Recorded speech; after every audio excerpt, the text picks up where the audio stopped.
এডের third semester examination 2023, যেটা pedagogy of mathematics third সেমিস্টারের যেটা ম্যাথের পেপার, সাবজেক্টের পেপার, সেটা প্রশ্নপত্র।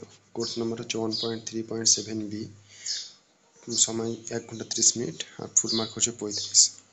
এখানে প্রথমে গ্রুপ এতে মোট 7টা প্রশ্ন থাকে, তার মধ্যে 5টা উত্তর করতে হয়। প্রত্যেকটার জন্য থাকে 2 করে মার্ক, তো মোট হচ্ছে 5 দিয়ে 10 মার্ক।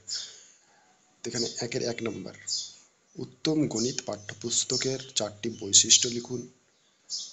2 নম্বর, গণিত শিখনে ব্যবহারিক কার্যাবলীর যে কোনো 4টি প্রয়োজনীয়তা উল্লেখ করুন।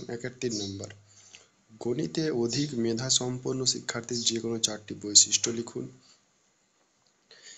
4, গণিত শিখনে 2টি কাম্য আচরণ উদ্দেশ্য লিখুন। 5, সার্বিক মূল্যায়ন কি। 6, অনুশিক্ষণের যে কোনো 4টি উদ্দেশ্য উল্লেখ করুন। 7, গণিত শিখনে পারদর্শিতার অভিক্ষার প্রয়োজনীয়তা উল্লেখ করুন। এবার গ্রুপ বিতে মোট 5টা প্রশ্ন থাকে, তার মধ্যে 3টার উত্তর করতে হয়, প্রত্যেকটার জন্য 5 করে মার্ক, মোট হচ্ছে 15 মার্ক।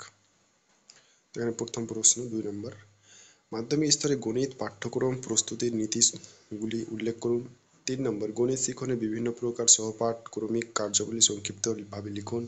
4 নম্বর, গণিত পরীক্ষাগারের মাধ্যমে শিক্ষার্থীরা কিভাবে বীজগাণিতিক সূত্র a+b তার whole square equal to a square plus 2ab plus b square শিখবে। 5 নম্বর, শিক্ষাতাত্ত্বিক বিশ্লেষণের ধাপগুলি সম্পর্কে লিখুন। 6 নম্বর, গণিত শিক্ষণে কর্ম প্রকল্প পদ্ধতির গুরুত্ব লিখুন। গ্রুপ সিতে 2টা প্রশ্ন থাকে, তার মধ্যে একটা উত্তর করতে হয়, একটার জন্য থাকে 10 মার্ক। তো প্রথম প্রশ্ন এই গ্রুপ সি এর 7 নম্বর দাগ, অষ্টম শ্রেণীর গণিতের যে কোনো একটি বিষয়ের উপর একটি পারদর্শিতার অভিক্ষা প্রস্তুত করুন। 8 নম্বর, টিকা লিখুন। একটা হচ্ছে গণিত ক্লাব, আর একটা হচ্ছে গণিত শিক্ষকের পেশাগত উন্নতি।